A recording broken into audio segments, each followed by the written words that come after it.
अस्सलाम वालेकुम guys, unlock solar energy episode 2 के साथ मैं हूं इंजीनियर शेर अफजल। अगर आपने एपिसोड 1 नहीं देखा है तो मैं रिकमेंड करूंगा इस ट्यूटोरियल को देखने से पहले आप एपिसोड 1 देखें ताकि आपकी जो बेसिक्स हैं वो क्लियर हो। तो आज की इस ट्यूटोरियल में हम देखने वाले हैं introduction to solar electric systems.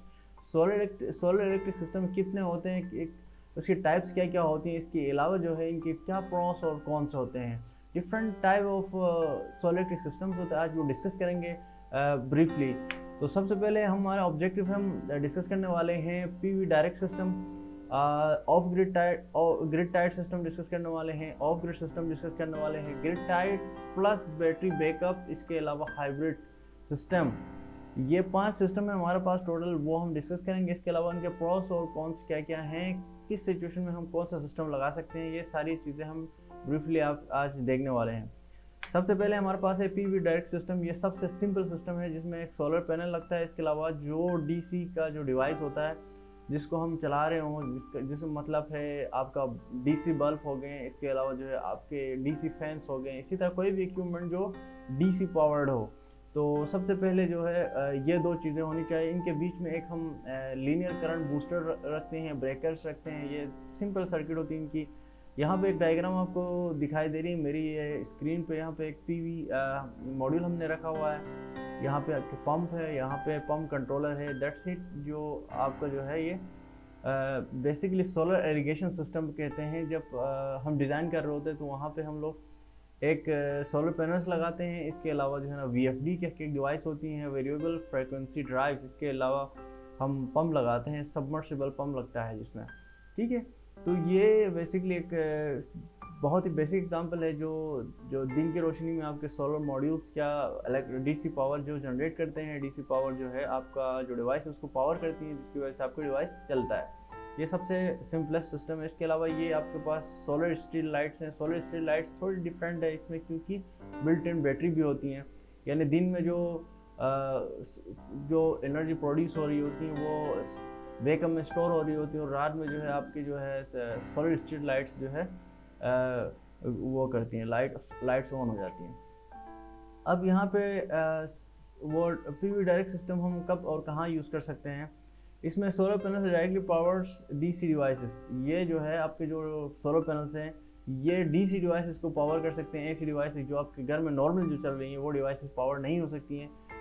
वो ये हम वहाँ पे लगा सकते हैं। मिसाल के तौर पे जहाँ पे irrigation system is most common and best example of PV direct system.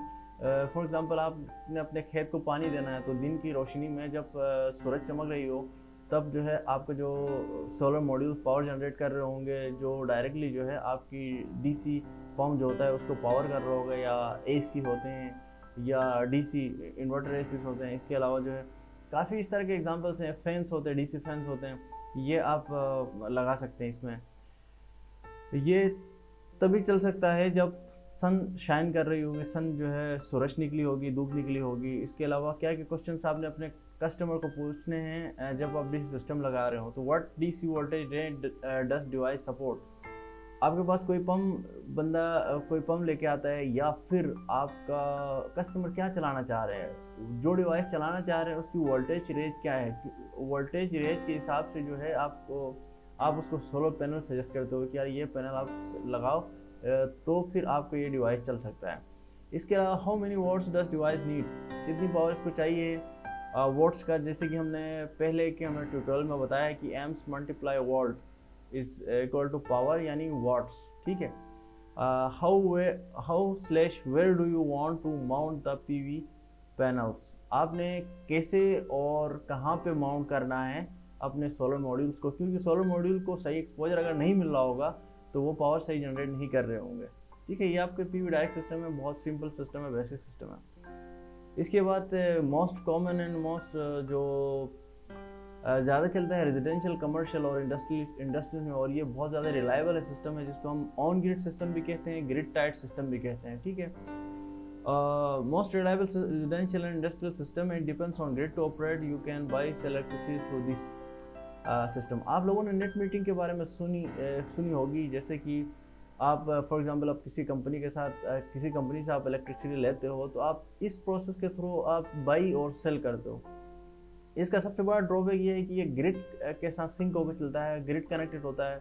अगर ग्रिड एनी हाउ अगर आपकी ग्रिड डाउन हो जाती है तो ये सिस्टम भी चलना बंद हो जाता है। मैं इसका डायग्राम मैंने अभी यहाँ पे लगाया हुआ है। पीवी पैनल्स आपने सबसे पहले लगाना है, फिर आपने इन्वर्टर लगाना है। अपने इन्वर्टर के बाद जो है ना डिस्ट्रीब्यूशन बॉक्स, इसके बाद एक मीटर लगता है जिसको हम बाई डायरेक्शनल मीटर या ग्रिड मीटर भी कहते हैं। ये मीटर बेसिकली क्या कर रहा होता है, आपकी ग्रिड से पावर ले भी रहा होता है, ग्रिड को पावर दे भी रहा होता है, ठीक है। Buying and selling at the same time. जब आप यूनिट्स ज़्यादा प्रोड्यूस कर रहे होंगे तब आप क्या कर रहे होंगे, अपने इलेक्ट्रिक कंपनी को सेल कर रहे होंगे through this bidirectional meter. और अगर आप फॉर एग्जांपल अगर आपने कम यूनिट्स प्रोड्यूस कर रहे हैं, जैसे क्लाउडी है या रेनी डे है, तो आप ग्रिड से ले रहे होंगे। ये सिस्टम वहाँ लगता है जहाँ पे लोड शेडिंग बिल्कुल भी नहीं होती, पावर फेलियर्स नहीं होते हैं, तो वहाँ ये सिस्टम बहुत फिजिबल है। इस सिस्टम का मकसद होता है कि अपना बिल कम करना होता है बेसिकली, जो कि आप इसके अलावा जो है आप नेशनल ग्रिड को जो है पावर सेल भी कर सकते हो। मोस्ट ऑफ द कंट्रीज़ में ये बिल्कुल लोग अपने छतों में, अपने पार्क्स में जो है सोलर पैनल लगाते हैं और इलेक्ट्रिसिटी सेल करते हैं और उसको कंपनी पैसे पे करती हैं। बट पाकिस्तान में ये सिस्टम थोड़ा डिफ़िकल्ट है। अब ग्रिड टाइड सिस्टम या ऑन ग्रिड सिस्टम लगाने से पहले या ये सिस्टम क्यों लगाते हैं, रिड्यूस या एलिमिनेट योर एग्जिस्टिंग बिल। अपने बिल को अगर रिड्यूस करना चाहते हो या एलिमिनेट करना चाहते हो तो आप ऑन ग्रिड सिस्टम लगवाएं, या अपने क्लाइंट को जो आपका क्लाइंट रिड्यूस करना चाहे या एलिमिनेट करना चाहे तो अपने क्लाइंट को ये सजेस्ट कर सकते हो, can be sized to make all और सम ऑफ योर इलेक्ट्रिसिटी। मिसाल के तौर पे आप जो है फॉर एग्जांपल 5 किलोवाट का सिस्टम ये बेसिकली 600 से 700 यूनिट्स प्रोड्यूस कर रहा होगा। और इसी तरह जो है ना पाकिस्तान में अब तक जो smallest system can be install is 5 kilowatt. 5 kilowatt ये 3 फेस 5 किलोवाट जो सिस्टम कम से कम सिस्टम ये इंस्टॉल हम कर सकते हैं फ़िलहाल के लिए। हो सकता है इन फ्यूचर ये कम भी हो सके, यानी 3 किलोवाट में भी आ जाए। तो फ़िलहाल 5 किलोवाट से अबव जो है हम लगा सकते हैं। 5 किलोवाट मतलब ये है कि ये 600 से 700 यूनिट्स आपको कंट्रीब्यूट कर रहा होगा पर मंथ, ठीक है। House power goes out when grid goes down. System बंद हो जाते हैं जब आपकी ग्रिड चली जाती हैं, आपकी जो इलेक्ट्रिक सप्लाई लोड शेडिंग कर दें तो या किसी भी तरीके से अगर पावर फेलियर हो जाए तो ये सिस्टम बंद हो जाता है, क्योंकि ये ग्रिड के साथ सिंक होकर चलता है। ये इसका सबसे बड़ा ड्रॉबैक है।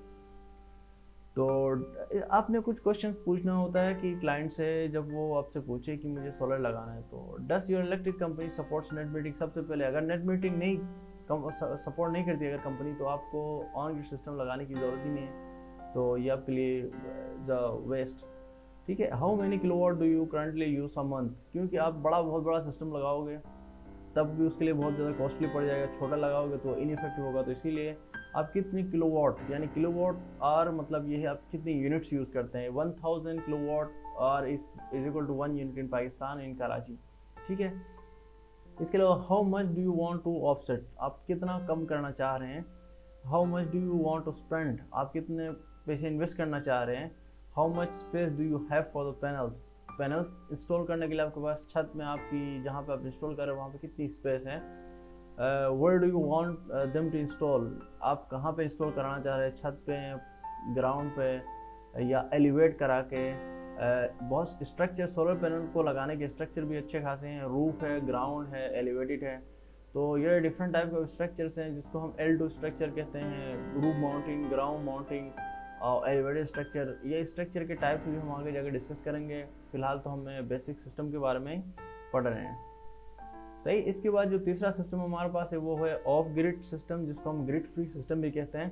Of grid system basically grid के साथ इसका कोई ताल्लुक नहीं होता है, ये ग्रिड हो या ना हो, क्योंकि इसके पास बैटरी बैंक है और ये जो है ना जब दिन में ये इलेक्ट्रिसिटी प्रोड्यूस कर रहा होगा तो ये आप कंज्यूम भी कर सकते हो, अपने बैटरी बैंक्स को चार्ज भी कर सकते हैं। रात में जब ये सोलर प्रोड्यूस नहीं कर रहा होगा तो तब आप बैटरी बैंक से अपने इलेक्ट्रिकल अप्लायंसेस चला सकते हैं। Generates all your power and store power in batteries, यानी दिन में ये जो है ना आपको सोलर प्रोड्यूस कर रहा होगा, उसके अलावा जो है स्टोर भी कर रहा होगा बैटरीज में। Requires inverter to AC devices are use. अगर AC डिवाइसेस हम यूज़ कर रहे हैं तो हमें इन्वर्टर चाहिए होगा। Inverter basically DC to AC जो है पावर कन्वर्ट करता है। अदरवाइज जो है आपका solar panel DC voltage DC power generate करता है। इसके अलावा जो है बैटरी बैंक भी जो है ना DC होती हैं, DC पावर सप्लाई करती हैं। जब आपका जो इन्वर्टर होता है ये बेसिकली जो है डीसी से एसी कन्वर्ट कर रहा होता है। Generators often used as well to supplement. बहुत सारे लोग जनरेटर भी चलाते हैं, क्योंकि अगर फॉर एग्जांपल रेनी डे होगा तो आपका सिस्टम बंद हो जाएगा, तो ये बेसिकली आप जनरेटर की नीड हो जाती हैं, या आप ऐसी जगह पे हैं जहाँ पर ग्रिड है और लोड शेडिंग काफ़ी है, तो तब भी यहाँ पे आप यूज़ कर सकते हो। तो इसका डायग्राम कुछ यूँ है कि आपका जो है ना सोलर पैनल से आपके चार्ज कंट्रोलर में आ रही होती हैं, और बैटरी बैंक जो है चार्ज हो रहे होते हैं, और इन्वर्टर जो है इसको कन्वर्ट कर रहा होता है, हाउस होल्ड के लिए पावर सप्लाई कर रहा होता है। बेसिकली आजकल के जो इन्वर्टर आते हैं इसमें इनके अंदर जो बिल्ट इन चार्ज कंट्रोलर भी होता है, और इन्वर्टर का भी होता है, और माइक्रो कंट्रोलर भी होता है, जो आपके कितनी बैटरी अभी बैटरी की कैपेसिटी बताता है, सोलर कितनी यूनिट्स प्रोड्यूस कर रहा है। काफ़ी इंटेलिजेंट हो चुके हैं आजकल के इन्वर्टर में। आपको इन्वर्टर के जो क्लास आएगी, हम इन्वर्टर्स के बारे में हम डिस्कस करेंगे आगे जाके। 2-3 क्वेश्चन आपने पूछने होते हैं क्लाइंट से कि आपने क्या क्या, how much power do I need, आपको कितनी जो है पावर की नीड है।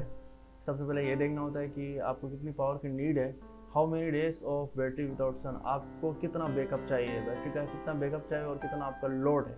ये 2 चीज़ें आपने पूछनी होती हैं अपने क्लाइंट से, ठीक है। इसके अलावा मैं कुछ लोड लिस्ट आप लोगों के साथ शेयर करना चाहूँगा, अगर वो बंदा ये कहे, क्योंकि एक लेबमैन के पास जो है आपको नहीं पता होता है कि AC 1.5 टन AC जो है वो कितने वॉट्स कंज्यूम करता है।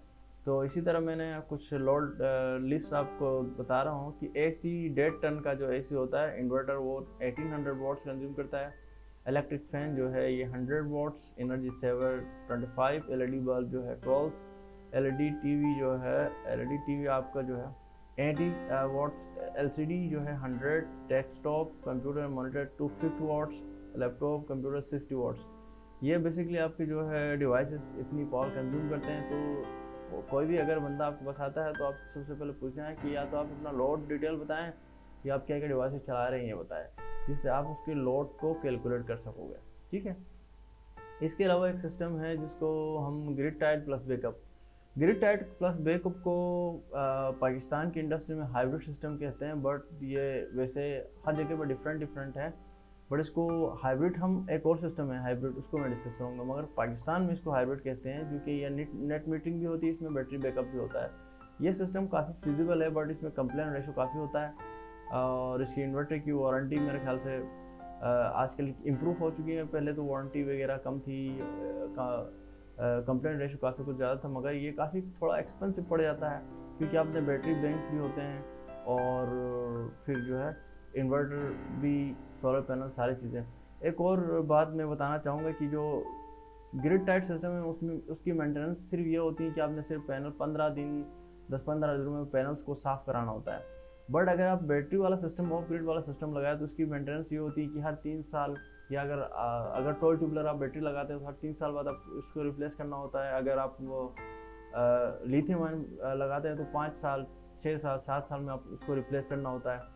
तो आपका जो रिटर्न ऑन इन्वेस्टमेंट है वो काफ़ी टाइम बाद निकलता है। अदरवाइज जो ऑन ग्रिड और ग्रिड टाइड सिस्टम है, इसमें ये है कि आपने कोई मेंटेनेंस, सच मेंटेनेंस नहीं होती जिससे आपको पे बैक मिल रहा होता है जल्दी, तो आपका सिस्टम आपके लिए मुफ्त हो जाता है 2.5 साल 3 साल बाद, ठीक है। जब आप ऑफ ग्रिड सिस्टम और grid tied plus backup system में आ जाते हैं, तो वहाँ पर आपको बैटरीज होती हैं, बैटरीज को आपने रिप्लेस करनी होती है, जिससे आपकी जो रिटर्न ऑन इन्वेस्टमेंट जो है वो काफ़ी जो लेट होती हैं, या फिर मुश्किल से ही निकलती हैं।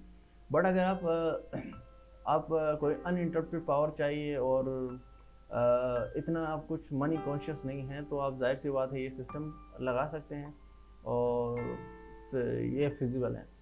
तो ये grid tied plus grid tied तो आप लोगों को पता है, net metering, bidirectional metering मैंने ऑन ग्रिड सिस्टम में बताया हुआ था। इसके अलावा जो है आपका बैटरी बैंक ऐड हो जाता है। बैटरी बैंक से ये होता है कि आप जब भी अगर लाइट चली जाती है तो आपका सिस्टम बंद नहीं हो जाता है, बल्कि आपका लोड चलता रहता है।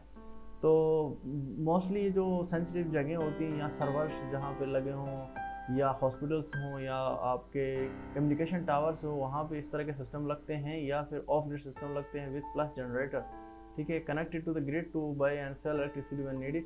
इसके अलावा जो है बाय और सेल कर सकते हैं। इस सिस्टम से भी batteries provide backup for critical loads when grid goes out. इसी तरह मैंने आपको बताया था क्रिटिकल लोड्स होता है, अगर आपका कहीं पे सर्वर है फॉर एग्जांपल, आपने इसके लिए बना दिया है, और इसी तरह कोई इस तरह के डिवाइस होते हैं, फ्रीज़र होते हैं जिसके अंदर बहुत सारी चीज़ें जो ख़राब हो सकती हैं ऐसी चीज़ें लगी होती हैं, तो वहाँ पे हम उनको पावर कर रहे होते हैं अपने लोड से, ठीक है।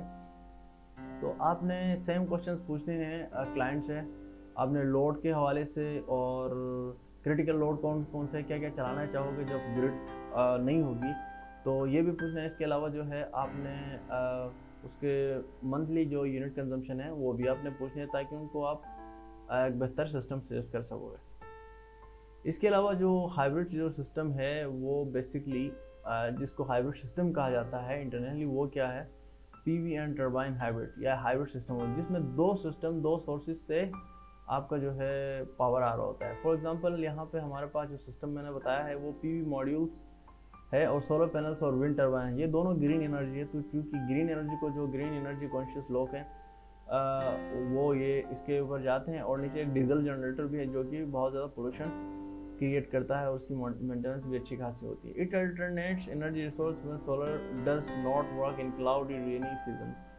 इसमें अगर सोलर फॉर एग्जांपल काम नहीं करता है, फॉर एग्जांपल किसी भी रीज़न से क्लाउडी हो या रेनी सीज़न की वजह से, तो आप विंड से, क्योंकि अगर धूप नहीं निकल रही होती हो तो हवा तेज़ चल रही होती है, तो हम विंड टर्बाइन से कर सकते हैं। इसके अलावा this system would be install in critical places like communication towers in remote areas जहाँ पे ग्रिड है ही नहीं, एक टावर लगा हुआ है फॉर एग्जांपल, वहाँ पे जो है ना जनरेटर चलाना आपके लिए कॉस्टली पड़ जाता है, और इसके अलावा जो है जनरेटर चलाना आपके लिए कॉस्टली पड़ जाता है, तो आप जो है आप इस तरह के सिस्टम लगाते हैं, पीवी मॉड्यूल्स प्लस आपने ये टावर वो लगा लिया, आपने विंड टर्बाइन लगा दिया या ऑफ ग्रिड सिस्टम लगा दिया।